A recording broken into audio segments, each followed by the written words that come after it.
Vous avez pu la suivre en direct il y a un instant sur TF1. La cérémonie en mémoire des victimes du 13 novembre 2015 vient de prendre fin. Toute la journée, les hommages se sont succédés dans les 6 lieux qui avaient été attaqués par les terroristes. Le Stade de France, les terrasses parisiennes et le Bataclan. Antoine Bourdarias et toutes nos équipes sur le terrain.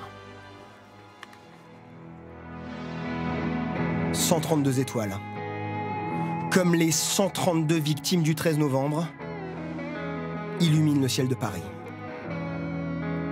C'est ici que cette journée d'hommage national vient de se conclure. Beaucoup de musique, avec la chorale des rescapés, des poèmes et des discours. Défendre la vie dans ce qu'elle a de plus beau, c'est refuser de céder à la peur. Pour ne jamais oublier ces victimes. Les terroristes ont trouvé beaucoup plus courageux qu'eux.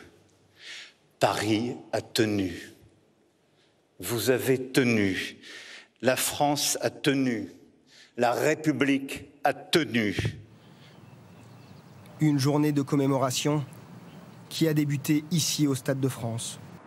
Là où la première victime des attentats a perdu la vie. Sa fille raconte le choc, toujours intact. Depuis ce 13 novembre, il y a un vide qui ne se comble pas. Une absence qui pèse chaque matin et chaque soir depuis 10 ans. Devant chaque terrasse endeuillée, en présence notamment de François Hollande et de plusieurs anciens ministres, sont énumérés les noms des victimes. Du Carillon, du Petit Cambodge, Noémie Gonzalez, de la Bonne Bière ou encore de la Belle Équipe. Cette brasserie où 21 vies ont été fauchées. Oda Saadi.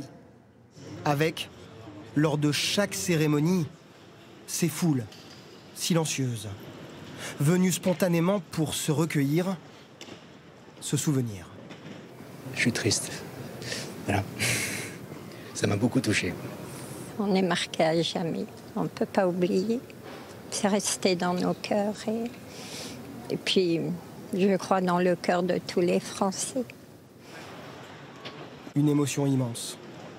Également quelques instants plus tard, devant les portes du Bataclan, où les bougies, les bouquets s'amoncellent autour de la plaque où sont gravés les noms de 92 victimes. Scène de retrouvailles aussi, entre des rescapés et ces hommes du RAID et de la BRI. C'est vrai que je m'a sorti, franchement, jamais je peux voir un mec sortir comme ça. Merci. De rien, et là pour vous. Ils ont donné l'assaut dans la salle de concert pour les libérer des terroristes. On a le droit de pousser la main. Oui, bien sûr. Merci de transmettre. Oui, on transmet, bien sûr. Ouais, je vais Des hommages qui se poursuivent en ce moment même, place de la République, où des milliers de personnes continuent d'affluer ce soir. 10 ans après les attentats du 13 novembre, l'équipe de France de football joue à nouveau ce soir, non pas au Stade de France comme en 2015, mais au Parc des Princes. Le jour des attentats, la toute première bombe avait explosé tout près du Stade de France. Pour les supporters des Bleus ce soir qui sont en train d'arriver, le match ne sera pas vraiment comme les autres. Yann Ovin, Sylvain Milanvois et Saber Desfarges. Ce match à part, ils voulaient le vivre ensemble. Il faut y aller, c'est super émouvant, mais il faut y aller, quoi. Ça ne nous empêchera pas d'aller au foot. Se souvenir de ces gens, mais dans la joie et la bonne humeur. Je pense que si on gagne, c'est pour leur rendre hommage. Le souvenir du 13 novembre, pendant et juste avant la rencontre. Un temps d'hommage sera observé sur le centre de la pelouse pour les joueurs, notamment avec une minute de silence qui sera observée par le public du Parc des Princes, qui pourra observer d'ailleurs ce message sur les écrans géants. Vous l'aurez deviné, c'est bien sûr la devise de la ville de Paris avec cette mention « Paris se souvient ». Dans les tribunes, des personnalités présentes il y a 10 ans. François Hollande, mais aussi des pompiers et des policiers. Didier Deschamps et son staff portent le bleuet de France sur la veste. Les instances européennes n'ont pas souhaité reporter le match. Il faudra bien jouer ce soir.